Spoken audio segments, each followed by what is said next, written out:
Joining us now is Democratic candidate for Kentucky Governor, Peppy Martin. Thanks for being here, Peppy.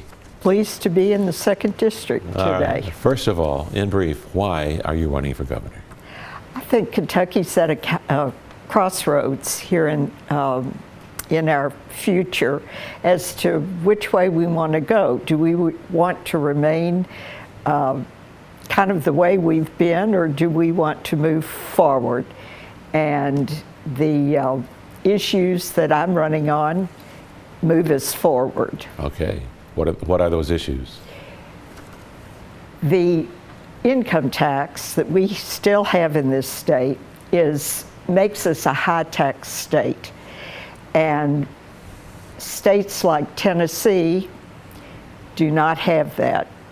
And that is the criteria right now for attracting new business and corporate headquarters. The executives don't want to pay the income tax. The way the legislature is going, and it's reducing a little bit every year, it'll take us 8 more years. And I can turn it around and get rid of the income tax in 1 year by doing 2 things. And that is legalizing marijuana and casino gambling run by the state. That way the state gets the income, and we can overcome the income tax amounts that come into the state fund quickly, and business will move into the state on its own. So you believe legalizing marijuana and legalizing gambling will replace the revenue lost from a state income tax? Yes, exactly, and hopefully generate more as we go along, because there are always more needs on the state funds than we ever have.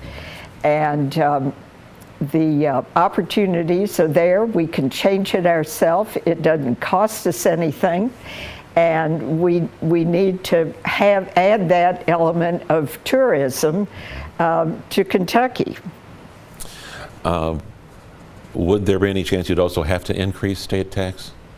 That's what the legislature will have to do. Sales tax? The sales tax. No, I'm opposed to that. I have it on my promotional card. I'm against increasing the sales tax. But the legislature, in order to get rid and reduce the income tax till it's 0, will have to raise taxes on everything else. And that includes their raising, not my raising, the sales tax. Okay. You also mentioned legalizing marijuana, growing, processing, and selling. What age limit would you impose for too young to smoke? I don't know.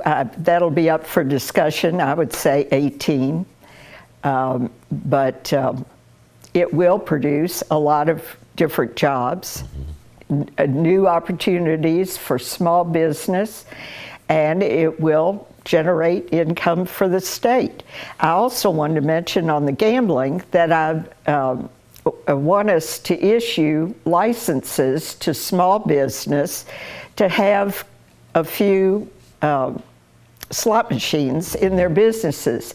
If you own a large restaurant or a mini mart that has room, or a bowling alley, I want small business to get some revenue from having its own slot machines. Okay, back with marijuana, would not legalizing marijuana lead to more driver impairment? Anything, including drinking, which we all, our spirits industry in Kentucky is well protected and well liked, and if you abuse anything, you'll end up overstepping what you should. But recreational marijuana is a very, very popular thing, and I believe in giving people, it's their government, I believe in giving people what they say they want. Okay. What do you believe is the single most important issue facing the next governor? Excuse me. besides the opportunities that I've just talked about in terms of directing the state toward prosperity for everybody. The issues are the old issues of abuse, period, abuse and obesity. But I firmly believe that Kentuckians will kind of clean up themselves if they have more money in their pockets to invest in their own families and their own homes. Now, you've run for governor before as a Republican. Now you're running as a Democrat. Right. Why the change? Well, I am the second woman next to Martha Lane and I are the only two women that have ever had the nomination for governor. I had the Republican nomination in '99 and was thrilled until the party didn't help me win the general election and I was the only person on the ballot. So, for the Republicans. So I joined my friends in the Democratic Party, and there are plenty of moderate Democrats remaining in this state. They may vote Republican right now because they don't like many of the left-wing radical ideas that Andy has.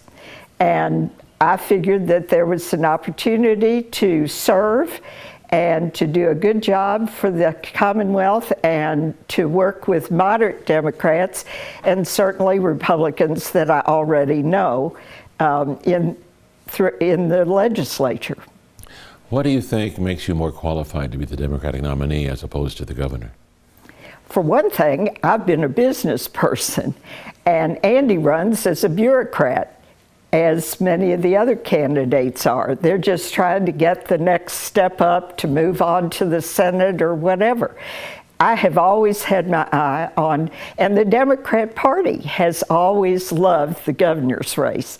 So being a business person, I've been in the advertising business and the promotion business, and I will be a very good ambassador for the state in terms of talking to companies and asking them to consider Kentucky once we are no longer considered a high-tax state. Anything else you wanted to mention? I met a lady today here in Bowling Green who looked at me. She took my promotional card and she says, "Oh, good."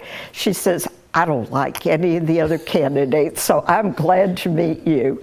And I'll be glad to serve her." She was an older lady, but serve her and serve the future of our Commonwealth. The people, Andy has, because of the way he's behaved in the past 4 years, has left us with a teacher shortage. The next governor is going to have to pick up the pieces and really encourage more teachers and more nurses who have quit the profession because they didn't like Andy's left-wing radical ideas. All right. Thank you for joining us today, Peppy. Thank you. Hey everybody, Gene Birk here. Thanks for checking out our interviews with candidates running for Kentucky Governor. Be sure to check out our full coverage of this year's primary in Kentucky at WBKO.com.